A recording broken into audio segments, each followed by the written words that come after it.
Hello welcome to ज़रा हट के। मुबशर ज़ैदी, ज़रार खोड़ो और वसअतुल्लाह खान का सलाम कबूल कीजिए।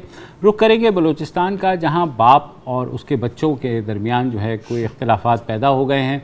बाप से मुराद यहाँ बलूचिस्तान अवामी पार्टी है जो हुक्मरान जमात बनी 2018 के इलेक्शंस के बाद बलूचिस्तान में, और जाम कमाल साहब जो हैं उनको वज़ीर आला चुन लिया गया। मगर अब 2 हफ़्ते से ख़बरें आ रही थी कि जो उनकी जमात है बाप, उनके ही अरकान जो है वो इस बात पर मुसर है कि वज़ीर आला चुनना चाह रहे हैं जिस तरह अकबर ने अनारकली अली को चुना। बिल्कुल एग्जैक्टली ऐसा ही है। तो 2 हफ़्ते पहले जो अपोजिशन अरकान हैं उन्होंने तहरीक अदम एतमाद जमा करा दी और उन्होंने कहा कि बाप के भी कुछ अरकान हैं जो हमारे साथ मिल रहे हैं। ताहम उसका कुछ नहीं हुआ और उसके बाद ये बात थोड़ी इसलिए टल गई कि सेनेट के चेयरमैन जो हैं सादिक संजरानी साहब वो वहाँ चले गए और ये ख़बर आई 1 हफ़्ते कबल कि जनाब मामला थोड़े टल गए हैं, ख़त्म नहीं हुए हैं। मगर अब उसके बाद इसी हफ़्ते ये भी ख़बर आई, बल्कि ओवर द वीकेंड आई, कि बाप के कुछ नाराज़ अरकान जो हैं वो कराची आ गए हैं और वो वापस ही नहीं जाना चाह रहे। मगर अब ख़बरें ये आ रही हैं कि जनाब तकरीबन तय हो गया है कि वज़ीर आला बलूचिस्तान जाम कमाल शायद अब उनका उस ओहदे पे रहना मुमकिन ना रहे। सारी सूरत हाल पर बात करने के लिए हमारे साथ कोयटा से मौजूद हैं सैयद अली शाह, हमारे साहब का ब्यूरो रहे हैं, वहाँ के बहुत सीनियर सहाफ़ी भी हैं। अली शाह, ये क्या हो रहा है, पहले तो ये बताइए। जी बिल्कुल, आपने भी तफसील दी मुबशर साहब। इसमें यह है कि 16 सितंबर को अपोजिशन के जो अरकान थे उन्होंने नो कॉन्फिडेंस मोशन वज़ीर आला बलूचिस्तान जाम कमाल खान के खिलाफ जमा किया। अब होना तो ये चाहिए था कि जो हुक्मरान जमात है बलूचिस्तान अवामी पार्टी, जिसे आम लफ्जों में बाप कहा जाता है, उनको काउंटर करना चाहिए था अपोजिशन को। लेकिन मामला उल्टा हुआ। उल्टा ऐसे हुआ कि जो बीएपी है उनके अंदर लड़ाई शुरू हो गई। अपोजिशन वाले सारे खामोश है। अपोजिशन में थोड़ा सा मैं आपको बता दूं कि बलूचिस्तान नेशनल पार्टी मेंगल है, सरदार अख्तर जान मेंगल की जो पॉलिटिकल पार्टी है, साथ ही JYFA है, मौलाना फजल रहमान साहब की पार्टी है, और PKMF है, अजगज़ई साहब की पार्टी है। ये ज्वाइंट अपोजिशन है। 16 अरकान ने जो नो कॉन्फिडेंस मोशन है वो जमा किया। अब उनको काउंटर करने की बजाय रातों रात, पहले तो हम ये देख रहे थे, आपने भी देखा, जब से 2018 से हुकूमत बनी है, कभी स्पीकर बलूचिस्तान असेंबली कुदूस बिजंजो जो साबिक वज़ीर आला भी रहे हैं, कभी वो नाराज है, कभी सरदार सालिह बोथानी नाराज है। इन 2 से बात आगे नहीं जा रही थी। जाहिर है कुदूस बिजंजो का अपना भी एक ट्रैक रिकॉर्ड है। अगर आपको जाहिर याद है, जब नवाब ज़ेहरी को ओवरथ्रो किया गया तो उस वक्त कुदूस बिजंजो जो थे उसमें पेश थे। उस वक्त वो डिप्टी स्पीकर थे। उन्होंने नो कॉन्फिडेंस मोशन नवाब सनाउल्लाह ज़ेहरी जो उस वक्त पाकिस्तान मुस्लिम लीग नवाज के यहाँ बलूचिस्तान में वज़ीर आला थे, उस वक्त उन्होंने वो जमा किया, जिसके नतीजे में कुदूस बिजंजो जो है वो खुद वज़ीर आला बने। तो इस मर्तबा भी लोग सीरियस 3 साल तक तो नहीं ले रहे थे, लेकिन इस मर्तबा खासकर 16 सितंबर के बाद अब बीएपी की बलूचिस्तान में जो तादाद है वो 24 है। 24 में आज हमने देखा 11 अरकान बैक जबान बलूचिस्तान असेंबली सेक्रेटरीट के सामने वज़ीर आला बलूचिस्तान जाम कमाल खान से ये मुतालबा कर रहे थे कि कल तक 6 अक्टूबर तक अगर आप मुस्तफी नहीं होंगे तो फिर हम जो है आपके खिलाफ अदम-ए-इत्माद की तहरीक लाएंगे। अच्छा, ये भी खबर आई थी कि वो बलूचिस्तान के सूबाई सदर के ओहदे से मुस्ताफ़ी हो गए हैं। तो डिफरेंसेस क्या सिर्फ ये इक़्तिदार का खेल है या वाकई कोई ऐसी बात है जाम कमाल साहब की वजारत आला में कि जिसके बारे में जेन्युइन ग्रीवेंसेस हैं, या ये सिर्फ इक़्तिदार का ही खेल है कि जनाब उसको हटा के हमें ले आओ? देखिए, मेरे ख्याल में ये 2 साल यानी तकरीबन मैं कहता हूँ कि 2 महीने पहले भी यहाँ जाम कमाल खान की जो हुकूमत थी वो काफी मुस्तहकम थी। आपने देखा सरदार यार मोहम्मद तरीन जो पार्लियामेंट्री लीडर है पाकिस्तान तहरीक इंसाफ के, वो वजारत महकमा तालीम उनके पास, मिनिस्ट्री थी उनके पास, वो मुस्तफी, उन्होंने ऐलान किया कि मैं इस्तीफा दूंगा। वज़ीर-ए-आला बलूचिस्तान जाम कमाल खान के रवैये, पॉलिसीज, PHDP ट्रांसफर, पोस्टिंग। लेकिन आपने देखा है 1 माह पहले वो दोबारा आके इस कैबिनेट में शामिल हो गए। जाहिर है उनकी भी इतनी वो अंडरस्टैंडिंग, कैलकुलेशन नहीं थी कि जाम साहब अब इतने वो कमजोर पड़ गए हैं। कहने का मकसद ये है कि ये अप्स एंड डाउन का सिलसिला तो चलता रहा, लेकिन जाम साहब से जहां तक जो नाराज अरकान है, अभी तक जो उनके ग्रीवेंसेस सामने आए हैं, ट्रांसफर है, पोस्टिंग है, फंड्स है, पब्लिक सेक्टर डेवलपमेंट प्रोग्राम है, लेकिन सबसे ज्यादा जो मिनिस्टर्स जो नाराज अरकान है, खासकर सरदार अब्दुल रहमान केतरान, ज़हूर वलीदी, इनसे जब हमने बात की, उनका कहना है कि जाम साहब का रवैया ठीक नहीं है। उनका कहना है कि वो सूबे को ब्यूरोक्रेटिक अंदाज में चला रहे थे। हम बारहा उनसे मिलने की कोशिश कर रहे थे, लेकिन वो हमें टाइम नहीं दे रहे थे। लेकिन जब हमने जाम साहब या जाम साहब के जो करीबी जरा है, उनका कहना है कि जी ये तमाम इश्यूज जो है, यानी कल लियाकत शहवानी साहब से, बल्कि उन्होंने एक टीवी चैनल पे बैठ के फॉर्मली कहा कि ये जो टाइम का मसला है, ये जो ब्यूरोक्रेटिक अंदाज में चलाने का मसला है, इसको हम एड्रेस करेंगे, भाई आप वापस आ जाएं।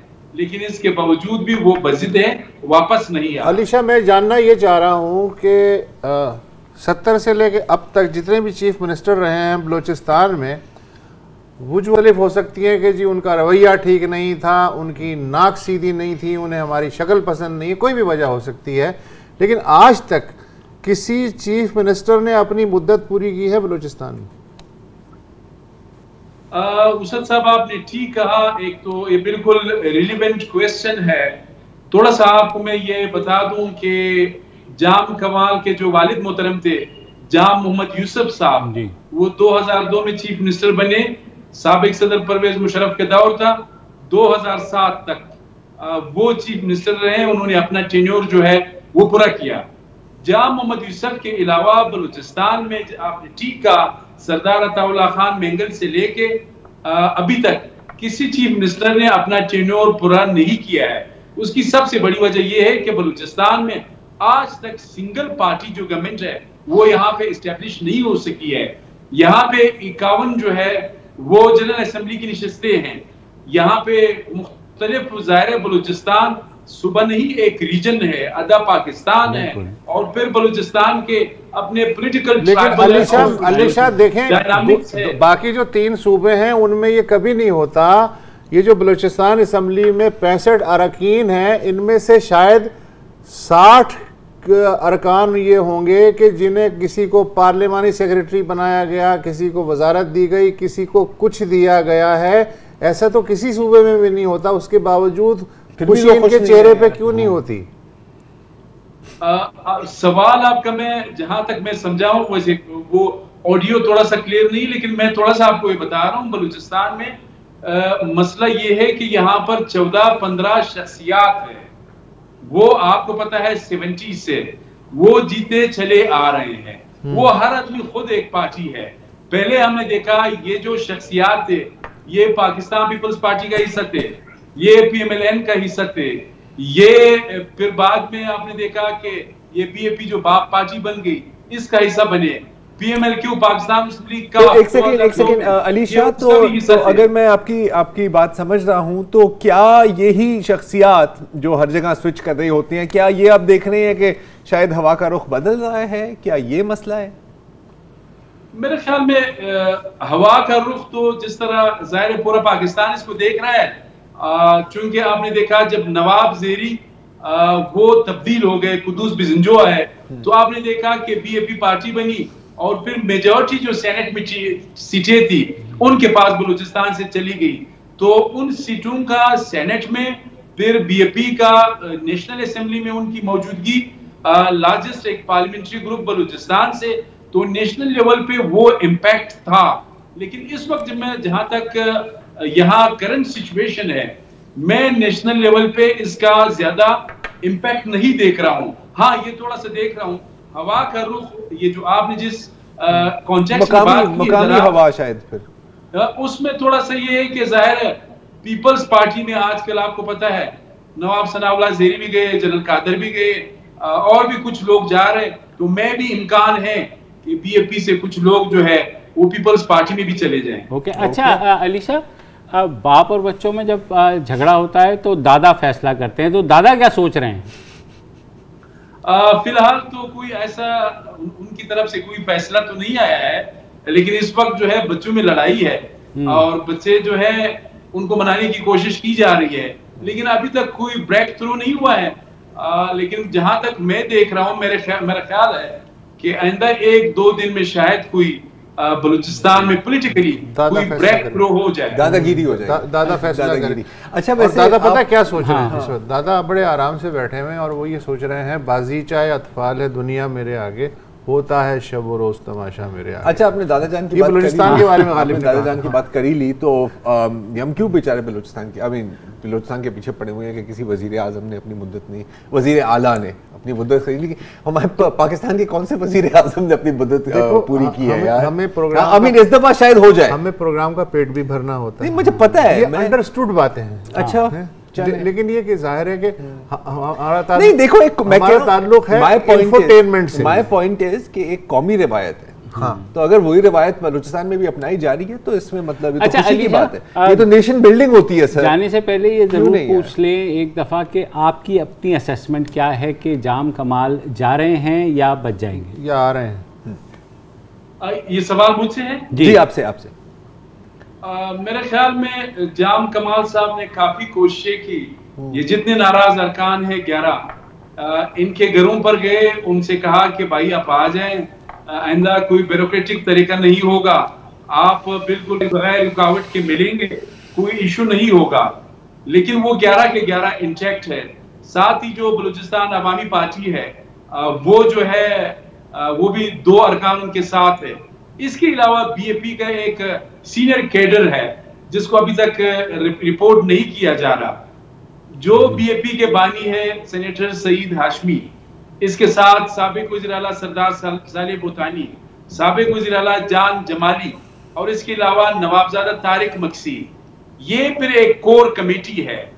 तो वो कोर कमेटी ने गुज़श्ता रोज एक बयान जारी किया और उसमें वज़ीर आला बलूचिस्तान ने बीएपी के सदारत से जो इस्तीफा दिया था उस इस्तीफे की तौसीक की, यानी वज़ीर आला से ये नहीं कहा कि यू आर वेरी एक्टिव और बहुत अच्छा परफॉर्म कर रहे हैं तो आप इसको रिव्यू करें। अच्छा, इससे मरकज में पीटीआई की जो फेडरल गवर्नमेंट है उसको जो बाप की सपोर्ट हासिल है उस पर कोई फर्क पड़ सकता है इस डेवलपमेंट से?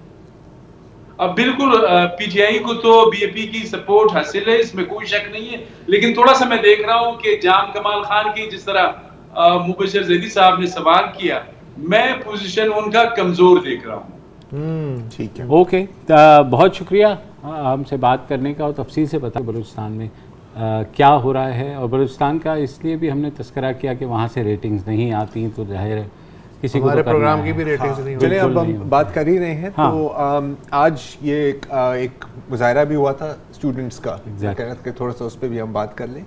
इस्लामाबाद में काफ़ी फेंटी भी लगी, लेकिन यंग डॉक्टर्स की, sorry not students, young doctors की, और वो पीएमसी वाला भी इशू ऑलरेडी के साथ चल रहा है।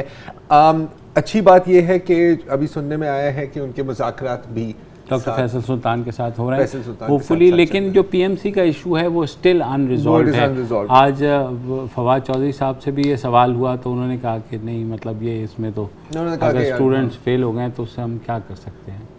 हाँ, लेकिन अगेन हालांकि पीएमसी कह रही है हम उसको एनालाइज करेंगे, उस पर भी एनालाइज कर देंगे। अच्छा, एक और इशू है, मुझे पता है कि बहुत बड़ा इशू नहीं है, लेकिन अगर हम स्टूडेंट्स की बात कर रहे हैं तो मैं 2 सेकंड उसका जिक्र करना चाह रहा हूँ कि जो बेचारे स्टूडेंट्स थे जो चीन में पढ़ रहे थे ना, पिछले 2-2.5 साल हो गए, अब 2 साल तो हो गए, और अभी तक वो यहाँ फंसे हुए हैं। तो अब क्योंकि पुरअमन मुजाहरा था तो जाहिर है कि ज़्यादा इसकी पब्लिसिटी नहीं होती, लेकिन अगेन ये पाकिस्तान की हुकूमत के हाथ में भी नहीं है। लेकिन आई थिंक कम अज़ कम अगर अभी तक नहीं हुआ तो कोई सीरियस कॉन्टैक्ट्स इस्टेब्लिश करने चाहिए हमारे आयरन ब्रदर चाइना के साथ कि सर कुछ तो आप अपनी पॉलिसी को चेंज करें। अब तो इनको वैक्सीन भी लग गई है, तो आई डोंट नो कि क्या गवर्नमेंट के हमने बताया कि हमने पूछने की कोशिश की और जवाब यही मिला कि यूनिवर्सिटीज़ को भी नहीं पता कि चीनी गवर्नमेंट कब उनको ये बताएगी कि इंटरनेशनल स्टूडेंट्स को वापस लें।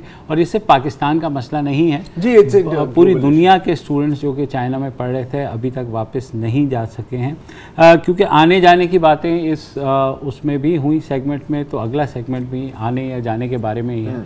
Stay tuned.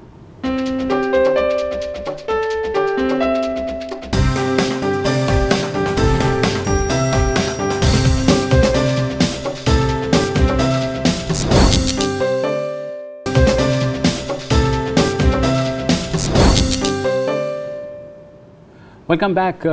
National accountability bureau के chairman justice retired Javed Iqbal की मुद्दत मुलाजमत जो है उनकी वो 3 दिन के बाद पूरी हो रही है। 4 साल का टेन्योर होता है। 2017 में अक्टूबर 10 तारीख थी जब उनकी अपॉइंटमेंट हुई और उस वक्त अपॉइंटमेंट की पीपल्स पार्टी और नून लीग ने। नून लीग पावर में थी और पीपल्स पार्टी के लीडर ऑफ अपोजिशन थे। उनके दरमियान जो है मुज़ाकरात हुए, कंसल्टेशन हुई और रिटन कंसल्टेशन हुई और यूँ वो अपॉइंट हो गए। उसके बाद आज दोनों जमातें ही उनसे नाला हैं और कहती हैं कि जनाब ये तो बड़े ख़ासे जानिबदार निकले, मगर हुकूमत कहती है कि जनाब आप ही के लाए हुए हैं, हम क्या करें। अब जो नए चेयरमैन की बारी आ रही है तो हुकूमत बिल्कुल इस मूड में नहीं है कि वज़ीर आज़म इमरान खान जो हैं अपोजिशन लीडर शहबाज शरीफ से मुज़ाकरात करें, और इसका इरादा कई दिनों से कर रही थी हुकूमत। आज काबीना के इजलास के बाद जब मिनिस्टर फॉर इंफॉर्मेशन वज़ीर इत्तलात फवाद चौधरी ने कॉन्फ्रेंस की तो यही कुछ कहा। चेयरमैन नैब के मुतालिक जो ऑर्डिनेंस है वो आज काबीना में बहस में नहीं आया, लेकिन वो मुकम्मल हो गया है। अभी भी मैं समझता हूँ कि अपोजिशन को अपना लीडर ऑफ अपोजिशन तब्दील करना चाहिए ताकि हम नैब के चेयरमैन के ऊपर कंसल्टेशन कर सकें। हम शहबाज शरीफ साहब से कंसल्टेशन नहीं करेंगे अगले चेयरमैन की तैनाती के लिए। जी, वज़ीर इत्तलात कह रहे हैं कि हम नहीं करेंगे, मगर जो वज़ीर कानून है फ़रूक नसीम वो कह रहे हैं कि नहीं जनाब ये कंसल्टेशन तो होगी। बिल्कुल, ये तो हाँ, और सुप्रीम कोर्ट का इस पे फैसला भी है कि रिटन कंसल्ट यानी तहरीरी मुशावरत होगी।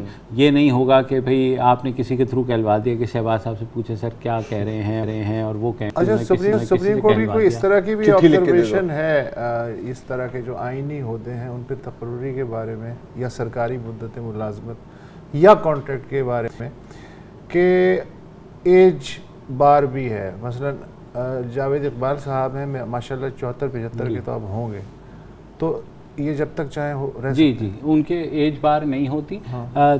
ताहम जो सुप्रीम कोर्ट ने एक तो तहरीरी मुशावरत का कहा है और साथ ही साथ कहा है कि ये मुशावरत मीनिंगफुल होनी चाहिए, यानी ये नहीं है कि बस आप आपस में एक दूसरे को जहाज़ बना फेंक करें और आपको मीनिंगफुल कंसल्टेशन करें। अब हुकूमत का मसला ये है कि वो ये कहते हैं कि शहबाज शरीफ साहब के ख़िलाफ़ खुद केसेस हैं और एक का फ़ैसला आने वाला है, एक जो है वो भी अदालतों में चल रहा है केस उनका, और टीटीओ का केस है, ये केस है, तो हम उनके साथ नहीं करेंगे क्योंकि कॉन्फ्लिक्ट ऑफ इंटरेस्ट है।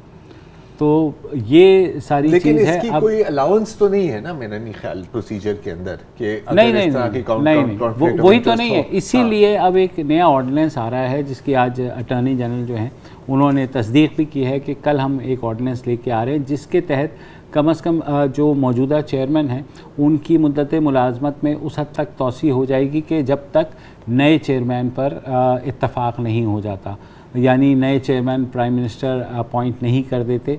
और उसमें तो काफ़ी टाइम भी लग सकता है, उसमें बहुत टाइम भी लग सकता है क्योंकि अभी तो कंसल्टेशन चल रही है। 2 साल लग सकते हैं ऐसे कामों में, बिकॉज़ जब आप नए चेयरमैन को सिलेक्ट करेंगे तो बड़ी केयरफुली सिलेक्ट करना होगा। लेकिन ऑर्डिनेंस जो है वो तो जाहिर है 4 महीने का होता है ना, तो उसके बाद आपको वो चीज़ असेंबली में लानी पड़ती है। तो असेंबली से तो ये पास करवा लेंगे, सेनेट से भी अब हो सकता है अगर ना हो, मगर जॉइंट सेशन करेंगे तो ज़ाहिर कर लेंगे। लेकिन ये बात बहुत चली थी कि ऐसा होगा, लेकिन अभी तक हुआ नहीं है।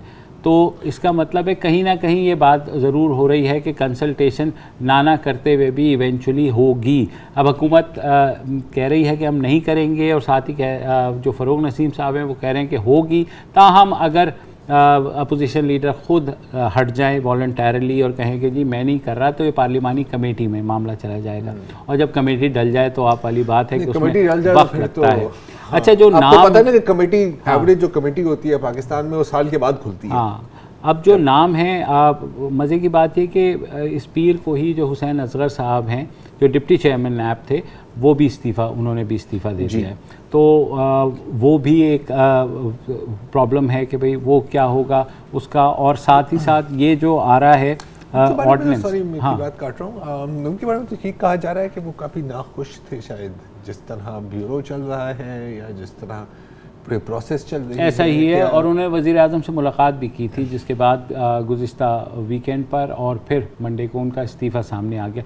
जो उम्मीदवारान हैं उनमें जो जस्टिस रिटायर्ड अजमत सईद साहब भी हैं, एक लेफ्टिनेंट जनरल हैं हुमायूं अजीज़, वो भी हैं, और उसके अलावा जो है ये भी कहा जा रहा है कि हो सकता है कि इनको ही तौसी दीजिए, लेकिन तौसी देने के लिए ऑब्वियसली ऑर्डिनेंस के तहत आप उनको एक टर्म की तौसी नहीं दे सकते। अच्छा ये बता, ये नवाज शरीफ तौसी भी बड़ी दी जाती है यार हाँ, एक चीज़ में। इनका तकरीर नवाज शरीफ दौर में हुआ था ना। हाँ, अच्छा, ये शायद वाहिद आईनी ओहदेदार हैं नवाज शरीफ दौर के जो मौजूदा हुकूमत को पसंद आए हैं। हाँ, पता नहीं क्यों क्यों नहीं, मुबशर को मालूम है ये क्या मतलब, पता नहीं क्यों, पता नहीं, मासूमाना सवाल। बात ये है कि जस्टिस रिटायर्ड जो जावेद इकबाल हैं, वो आपको याद होगा कि वो लापता अफराद के केस में पता नहीं कब से चेयरमैन है वो, 14 साल तो हो गए गालिबन, लेकिन उन्होंने जो काम किया है उस बारे में भी बहुत तहफ़्फ़ुज़ात हैं, लेकिन कहा यह जा रहा है कि वो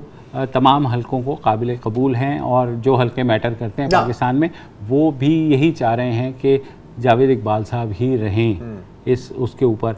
अब वज़ीर आज़म क्या फ़ैसला करते हैं? वज़ीर आज़म देखिए, हाँ। वज़ीर आज़म ने बार बार ये कहा है कि वो पॉलिटिकल डायलॉग के हक में है, ठीक है। अभी वो टीआरटी पे अली मुस्तफ़ा, नहीं सर पूरी बात सुने ना, पूरी बात। अभी अली मुस्तफ़ा की जो इंटरव्यू हुआ था टीआरटी पे, उसमें बार बार कहा है कि I am a believer in political dialogue. वो एक अलग बात है कि वो बात कर रहे थे dialogue with TTP groups, opposition parties का नहीं।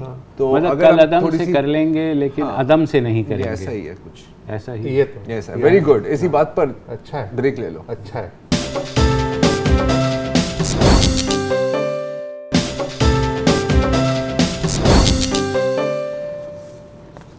Welcome back. भारत की मोदी हुकूमत ने पिछले साल 3 कवानीन पार्लियामेंट से पास करवा लिए थे, जिनका मकसद ये था कि जो ज़राई शोबा है उसको रफ्ता रफ्ता कॉरपोरेट सेक्टर यानी सरमायादारों के हाथ में दे दिया जाए। उसके रिएक्शन में लाखों किसान उत्तर प्रदेश के, हरियाणा के, शुमाली हिंदुस्तान के, पंजाब के, वो सड़क पे निकल आए। उन्होंने दिल्ली की नाकाबंदी कर दी, फिर कोविड की लहर शुरू हो गई, ये एहतजाज मध्यम पड़ गया, कोविड की अमवात ऊपर आ गई। अब जबकि कोविड की लहर दब गई है तो किसान इत्तेहाद आंदोलन दोबारा उभर आया है, लेकिन इसका मरकज़ इस वक्त उत्तर प्रदेश है, जहां योगी आदित्यनाथ की हुकूमत है।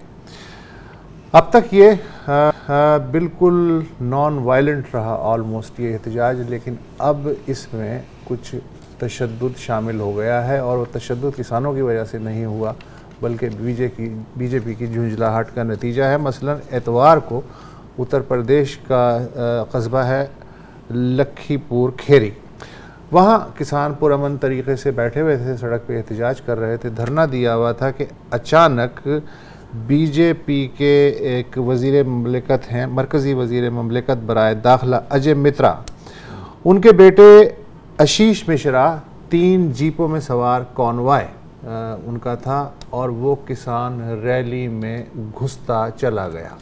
उसके नतीजे में 4 किसान और 1 सहाफ़ी हलाक हो गए, और मुश्तिल जो हुजूम था उसने बीजेपी के उस कॉन्वॉय में जो दो लोग थे और ड्राइवर समेत उन्हें मार डाला गया। टोटल 8 हलाकतें हुई। इसके बाद ज़ाहिर है कि एक हाहाकार मची कि ये क्या हुआ है, और ये क्या जानबूझ के जीपें चढ़ाई गई हैं या कोई और मसला हुआ। लेकिन अब कमोबेश तय हो गया है कि ये सोची समझी कार्रवाई थी उस इक़्तिदार के नशे में ड्रंक वज़ीर के ड्रंक बेटे की।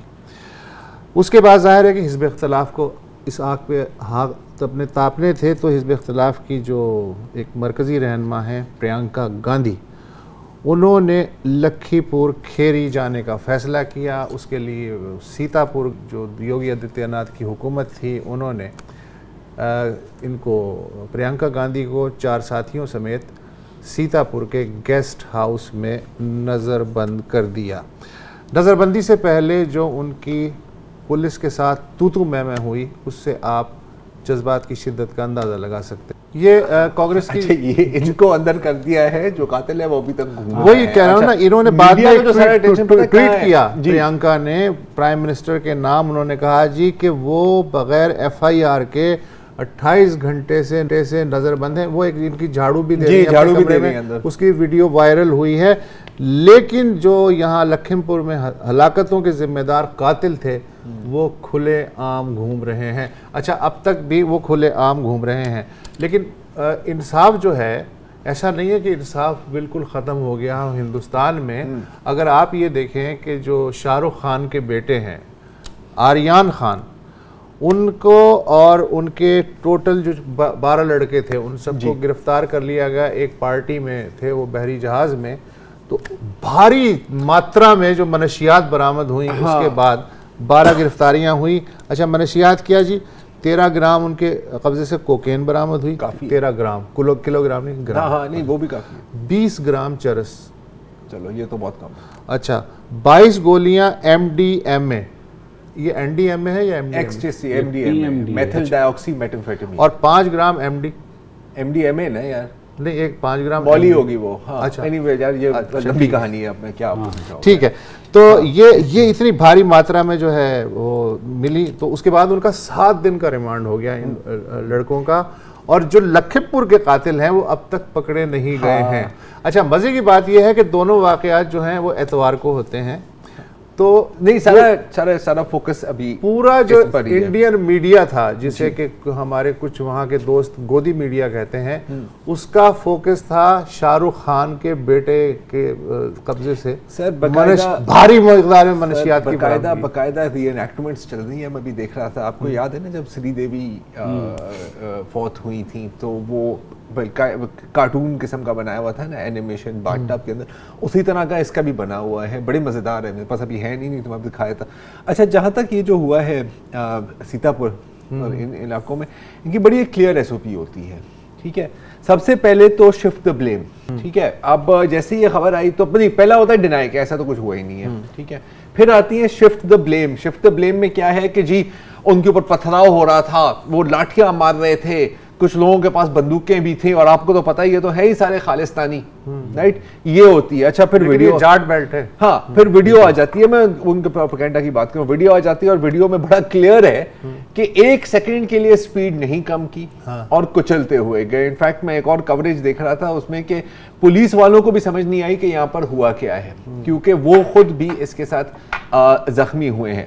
अच्छा, जब पता लग गया कि जी ऐसा हुआ है और लोग कत्ल हुए हैं, मारे गए हैं, उस वक्त फिर आप अपने लोगों को भी ले आते हैं कि सर आपको पता है कि हमारे बंदे भी इसमें मारे गए हैं। ये बड़ा हर एक दफ़ा एक ही SOP इस्तेमाल होती है, हमेशा कामयाबी रहती है वैसे, जहाँ तक मैंने देखा है। इस दफ़ा भी ये जिस सहाफ़ी की आप बात कर रहे थे, तो इनिशियली जो वहाँ के लोकल BJP लीडर हैं, उन्होंने जो इसके ऊपर बयान दिया था, वो कहा था कि ये देखें जी, हमारा BJP का वर्कर है और इसको कत्ल किया है, ताकि वो बोथ साइडिंग जो होती है ना, कि नहीं जी दोनों साइडों पे तशद्दुद हो रहा है तो सब बराबर हैं। उस रिपोर्टर के जो वालिदैन हैं, उनका बयान आया है कि नहीं जी, ये तो एक सहाफ़ी था और इसको कत्ल किया गया है बाकायदा। ये अच्छा, ये जो है ये आतंकवाद नहीं कहलाया जा सकता। ये जो जीपें घुसाई गई ना मजमे में, उसकी वजह यह है कि जिस साहब ने ये हरकत की है, जिनके ड्राइवर ने और कॉन्वॉय ने, उन साहब का नाम है आशीष मिश्रा। हाँ नहीं साहब, अगर ये अब्दुल गनी होते तो ये फिर आतंकवाद की वारदात होती। ये भी है। अच्छा, मैं ये कह रहा था कि जैसे शाहरुख खान का जो बेटा है, हालांकि गलत बात है, 13 ग्राम कोकेन भी नहीं होनी चाहिए, मगर उसकी जिस तरह से कवरेज हुई है, उसका मैं कंपैरिजन अगर इससे करूं कि पिछले महीने मोदी जी की जो आबाई रियासत है गुजरात, उसकी एक पोर्ट है मंदरा पोर्ट को कौन मैनेज करता है? मोदी जी के मेन फाइनेंसर्स में से एक अडानी ग्रुप। उस मंदरा पोर्ट पे अफगानिस्तान से एक कंसाइनमेंट आया टेलकम पाउडर का, तो कस्टम हुकाम को, कस्टम इंटेलिजेंस को थोड़ा सा शुभ हुआ, उन्होंने कहा जरा हम तो चखें किस तरह का टेलकम पाउडर है। तो पता चला कि वो जो बोरियां थी उनमें 3000 किलोग्राम हेरोइन और 37 किलोग्राम दीगर मनशियात पकड़ी गई। चले जी, बहुत बड़ी बात है, पकड़ी गई, कामयाबी की बात है। मीडिया में तो उस हिसाब से फिर कवरेज जो है वो होना चाहिए था, लेकिन उससे भी कंपेयर किया जाए कि 3000 किलोग्राम मनशियात के मुकाबले में जो शाहरुख के बेटे से 13 ग्राम कोकेन निकली है वो भारी है।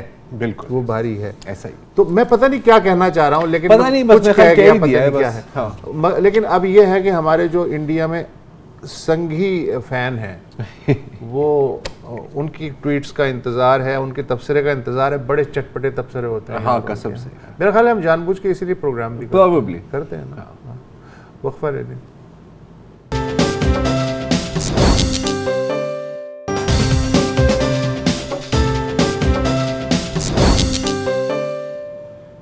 Welcome back. और जैसे दुनिया की 99% आबादी को अब तक पता लग गया है, कल रात कुछ घंटों के लिए फेसबुक, व्हाट्सएप, इंस्टाग्राम डाउन हो गए थे, इनएक्टिव हो गए थे। जाहिर है एक ही कंपनी है और एक ही सॉकेट में उनका प्लग जाता है, तो वो प्लग जल गया और ये सर्विसेज डाउन हो गई और चंद घंटों के लिए पूरी दुनिया में काफी सुकून था। लेकिन जाहिर है no good thing can ever last, और फिर ये सारी दोबारा एक्टिव हो गई और फॉरवर्ड एज रिसीव्ड। और जुमा तो अभी नहीं आया, लेकिन आप समझ सकते हैं जुमा मुबारक की tweets as scheduled, WhatsApp messages as scheduled होंगे।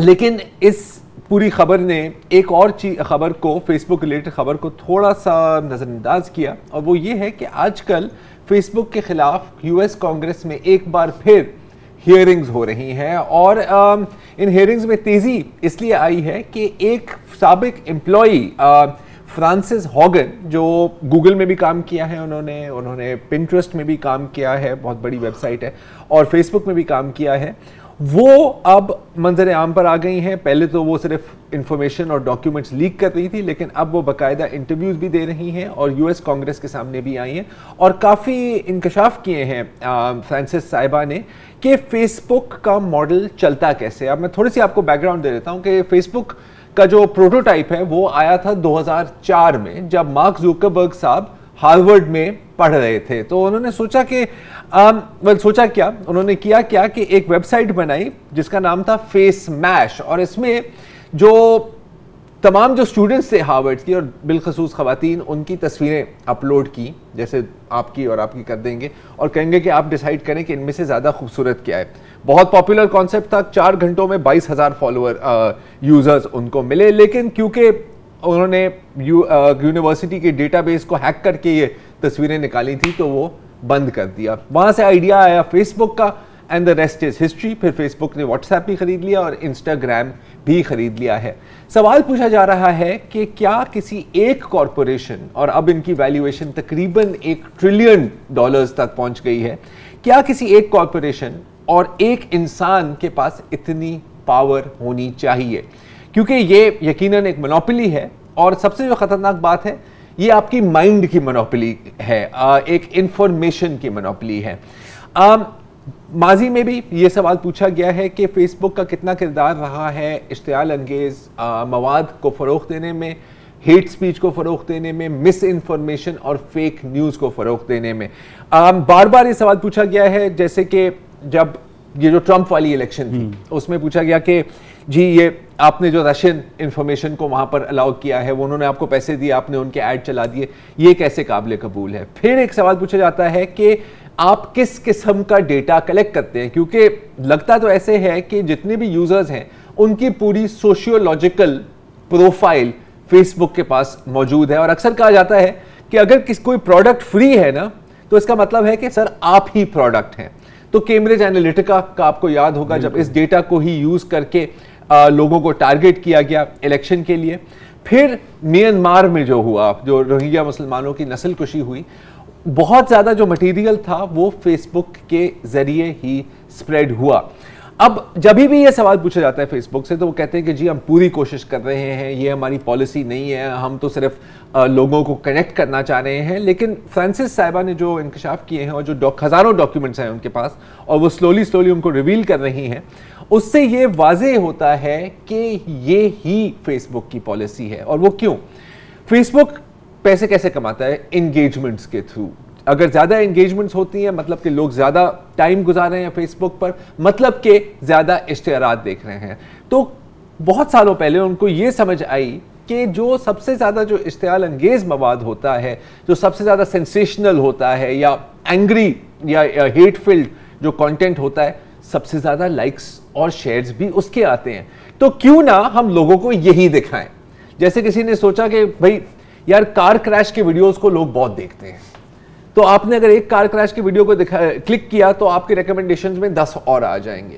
तो फिर आप ये सोचने लगेंगे कि यार मुझे तो बाहर निकलना ही चाहिए, हर जगह देखो गाड़ियों के एक्सीडेंट ही हो रहे होते हैं। मेंटली यही होता है। उसके साथ साथ ये था कि फेसबुक का जो क्लेम है कि जी 90% हेट स्पीच हम हटा देते हैं, फ्रांसिस साहिबा का कहना है कि असल में 4 से 5% हटाई जाती है, और वो भी सिर्फ वेस्ट में, जैसे यूएस में और फ्रांस में।